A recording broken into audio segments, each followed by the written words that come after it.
The Xerillian High Council's alarms blared in harmonized octaves, a sound usually reserved for supernova-tier emergencies. Today, it was worse. Today, it was humans.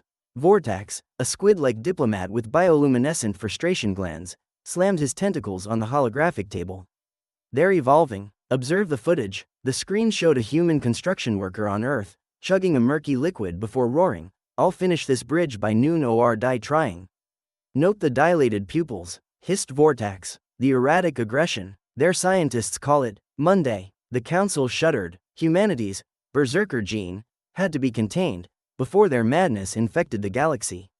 The council's xenobiologist, Dr. Veles, pulsed a sickly green, her species equivalent of a nervous breakdown.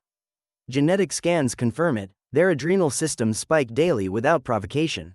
Their biochemical time bombs. A Grulthan ambassador, whose crystalline body refracted panic into rainbows, chimed in, and their rituals, obsessive boiling of liquids, communal coffee breaks, where they fuel their rage. The footage shifted to a human office worker guzzling black coffee while typing furiously. "Deadline in 30 minutes, she screamed, at a spreadsheet. Vortax's tentacles coiled into a knot. "Quarantine Protocol Alpha. Seal the Sol system. We cannot risk." Beatst. The comms flared. A human face flickered onto the screen, Ambassador Kara Thorne, her hair a chaotic nest. Eyes bloodshot. Hi? Did we miss a council meeting?"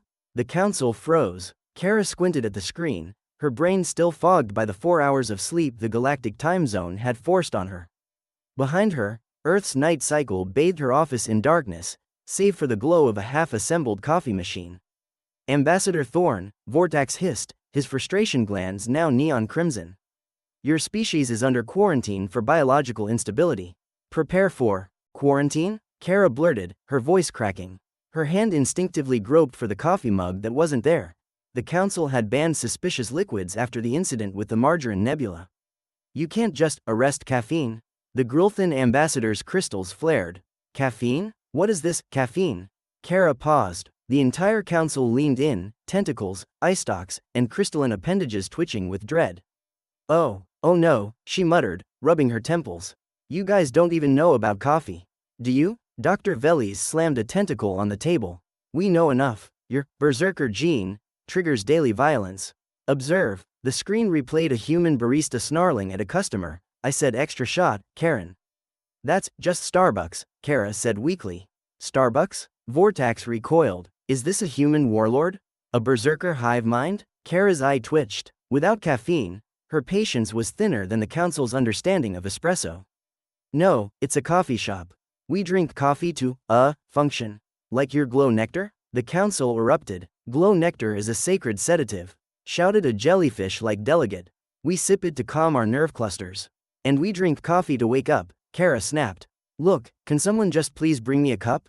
I'll explain everything after I stop wanting to murder all of you." Silence. Dr. Veles narrowed her ocular stalks. "You claim this coffee suppresses your violence?" "No," Kara said. "It causes it if we don't get it." The council's collective gasp sounded like a deflating balloon orchestra. Kara Thorne had never hated the Galactic Council more than she did at this exact moment. Not when they'd accidentally erased Earth's Netflix archives during a cosmic decluttering. Not even when they'd labeled yoga pants biohazardous fashion. No, this was personal. They'd confiscated her coffee. The council's envoy, a floating orb named X7, had materialized in her apartment at 3 a.m. Greenwich Mean Time. By order of Quarantine Protocol Alpha, it droned, "All human biochemical stimulants are hereby impounded." Kara, wrapped in a blanket and clutching a wilting fern like a hostage, had stared in horror as the orb vacuumed up her espresso machine, her emergency instant coffee stash, and even the suspiciously old chocolate bar in her fridge. "Wait, that's just cocoa. Caffeine adjacent," X7 chirped before vanishing. Now, standing in the council's antiseptic white transport shuttle, Kara felt the full weight of caffeine withdrawal. Her skull throbbed, her hands shook, and the Grulthan guard beside her kept sparkling in her peripheral vision, which felt like a personal attack. "Ambassador," the guard said, voice chiming like wind chimes, "please refrain from vibrating." "I'm not vibrating," Kara growled. "I'm trembling." "There's a difference." The shuttle docked with a hum. The doors slid open to reveal the grand chamber of the Galactic Council, a cavernous dome filled with delegates from 1,000 species. all staring at her like she'd brought a flamethrower to a poetry reading. Vortax floated at the center, tentacles knotted into what Kara assumed was a judgmental pretzel. Ambassador Thorn, you stand accused of biological instability. How do you plead? Kara blinked.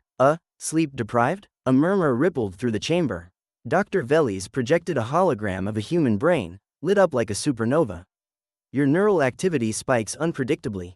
Your adrenal glands secrete cortisol like a broken faucet. Explain this chaos. Kara's eye twitched. Okay, imagine your entire civilization runs on glow nectar. Now imagine someone replaced it with water. That's me, right now, hydrated and homicidal. The council exchanged glances. A moth-like delegate fluttered forward. You claim this caffeine is a stabilizer? Yet our scans show it heightens aggression. Only if we don't get it. Kara snapped. Look, just give me coffee, and I'll prove it. Silence. Then, grudgingly, Vortax waved a tentacle. A drone floated in, carrying a single ceramic mug. The scent hit Kara first, earthy, bitter, beautiful. One, coffee, Vortax said, as if handing her a live grenade. Kara grabbed the mug. Her hands shook so badly the liquid sloshed. She didn't care. She raised it to her lips. Slam. The chamber doors burst open. A Xyrillian guard rushed in, shouting, the human's Berserker rage is activating. She's wielding a weapon. Kara jerked in surprise. The coffee flew. Time slowed. The mug arced through the air, spilling its contents in a perfect brown parabola, and splashed directly onto Dr. Veles's translucent head. The xenobiologist froze. The chamber froze. Coffee dripped off her eye stalks. Then, I feel. Dr. Veles pulsed a vibrant, glowing gold. Invincible. Chaos erupted. Dr. Veles's golden glow intensified as she levitated off the floor, her tentacles whirling like helicopter blades. I can see time, she bellowed, her voice echoing with uncharacteristic gusto. And also your future tax returns. The council descended into pandemonium. A moth-like delegate began furiously scribbling equations mid-air. The Grilthan guard started breakdancing, his crystalline body refracting strobe lights across the chamber. Vortax, meanwhile, had wrapped his tentacles around his head like a biological seatbelt. Contain the human, is that delegate eating the hologram table? Kara stared at the chaos, her empty coffee mug still clutched in her hand. Oh no, caffeine affects you guys differently, doesn't it? 3 hours later, the Galactic Biohazard Lab smelled like burnt caramel and regret. Kara sat slumped in a chair, watching alien scientists in hazmat suits poke at a coffee bean with laser tweezers. Dr. Veles hovered nearby, now wearing sunglasses and muttering about the fractal beauty of entropy. Fascinating, said lead scientist Krell, a reptilian researcher with 4 eyes and a clipboard made of light. This caffeine binds to your adenosine receptors, tricking your body into believing it isn't exhausted. It's not a gene, it's a neurochemical hack. Kara nodded. We call it adulthood. Krell's frill flared, but in Xyrillian biology, he gestured to a cage where a caffeinated space hamster was juggling miniature black holes. It triggers manic euphoria. And the Grilldans, he pointed to a crystalline alien in the corner, now reciting slam poetry about quasars. Yeah, Kara said, we usually just get slightly better at Excel. Krell leaned in, hissing. Do you realize what this means? Your entire species is addicted to a psychoactive compound that alters cognition, aggression, and productivity. Kara finished. Look, is this really worse than the Velnox who huff stardust to transcend mortal timelines? Stardust is ceremonial, and coffee is cultural. Kara pulled up a hologram of Earth, bustling cafes, office workers with mugs, a barista sculpting latte art. This isn't a weapon, it's how we connect, how we keep going. The scientists fell silent. Dr. Veles hiccuped, her glow dimming to a melancholic lavender. But why endure such pain? Your withdrawal symptoms are horrific. Kara's mind flashed to her college days, cramming for xenolinguistics exams at 3 a.m., her dorm room littered with espresso cups and ambition. She'd once tried to translate an alien peace treaty while hallucinating from sleep deprivation. It accidentally declared war on yogurt. Because it's worth it, she said quietly. The chaos, the crashes, it's part of the hustle. We choose this. Kara stood in the center of the council chamber, clutching a bag of coffee beans like it was a hostage negotiation. The delegates eyed her warily. Vortax's frustration glands had dimmed to a cautious mauve, while Dr. Veles lurked in the back, still intermittently shouting, the void whispers tax fraud. Let's cut to the chase, Kara said. pouring beans onto the holographic podium. You want to content humanity? Fine, but first, taste this. The Grilthin guard recoiled. Is this a Berserker ritual? It's a trade, Kara said. Our coffee for your, whatever this is. She gestured to a floating orb that looked like a disco ball crossed with a toaster. That's a quantum harmonizer, Vortex snapped. It rearranges molecular structures. Great, it'll help with latte art. The delegates buzzed. A tentacled merchant from the Rigel system slithered forward. What is the nutritional value of these beans? 0. They're for pleasure. Pleasure? The moth-like delegate fluttered its wings in alarm. Stimulants for hedonism? Barbaric, Kara smirked. Says the species that bathes in molten glitter. Before the council could protest, she activated the quantum harmonizer, aiming it at the beans. The machine hummed, and a steaming espresso materialized in a crystal cup. The scent, sharp, rich, caffeinated, wafted through the chamber. Dr. Veles lunged forward, still golden. I'll trade my existence for this elixir. Veles, no, Vortex began, but it was too late. The Ridgelian merchant sipped first. Its tentacles stiffened. By the eternal swirl, it's like dancing in a supernova. Then the Grilthin guard tried it. His crystalline body flared neon pink. I can see sounds. Chaos erupted. Delegates scrambled for the espresso, shoving, bartering, and in one case, singing for a sip. A jellyfish-like ambassador chugged a cup and began floating upside down, chanting, "Gravity is a lie." Kara crossed her arms, watching the bedlam.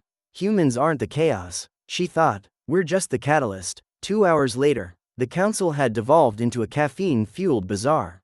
A moth-like delegate was trading warp core schematics for a bag of dark roast. The Ridgelian merchant had wrapped itself around the quantum harmonizer, hissing, "Beans or war."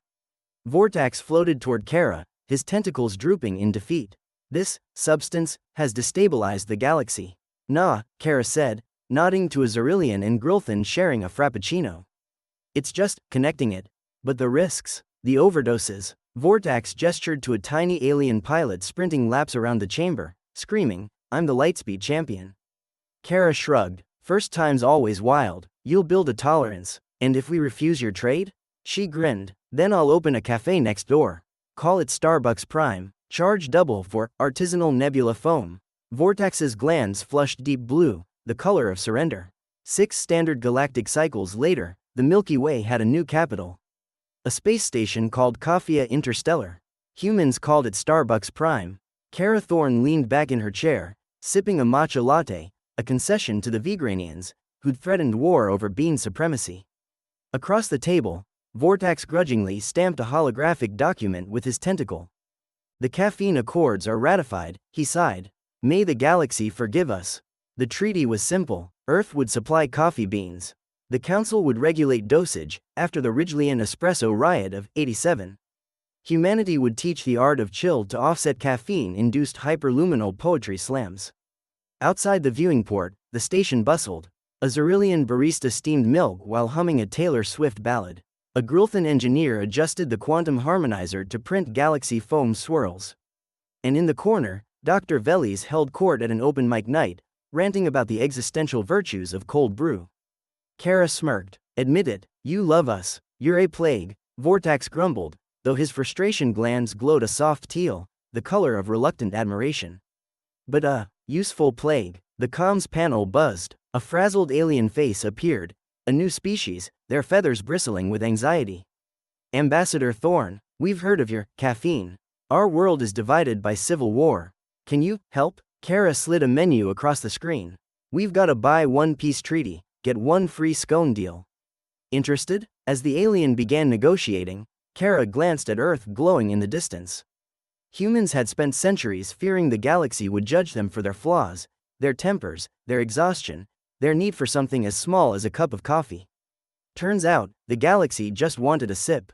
The Galactic News Network headline blared, "Humans invent decaf, war crime trials pending."